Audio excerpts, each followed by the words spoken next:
Parjang NAC ମାନ୍ୟତା ପାଇଥିବାରୁ ଆମ ଅଞ୍ଚଳବାସୀ ବହୁତ ଖୁସି ଏବଂ ମାନ୍ୟବର ମୁଖ୍ୟମନ୍ତ୍ରୀ ଶ୍ରୀଯୁକ୍ତ ନବୀନ ପଟ୍ଟନାୟକଙ୍କୁ ଅଶେଷ ଧନ୍ୟବାଦ ଦଉଛି, କୃତଜ୍ଞତା ଜ୍ଞାପନ କରୁଛି।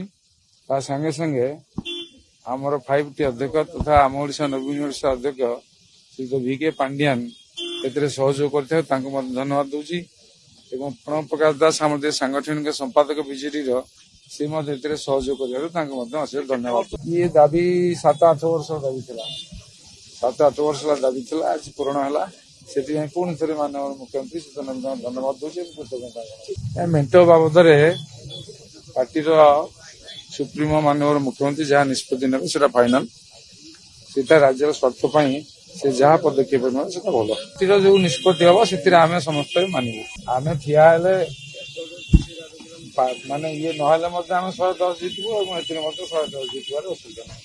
ଢେଙ୍କାନାଳ ପାର୍ଲାମେଣ୍ଟାରୀ ସିଟ୍ରେ ସେ ଗୋଟିଏ ସିଟ୍ ନେଇଥିଲେ ଏବଂ ଦେବଗଡ଼ ଲୋକସଭାରେ 6ଟା ସିଟ୍ ନେଇଥିଲେ।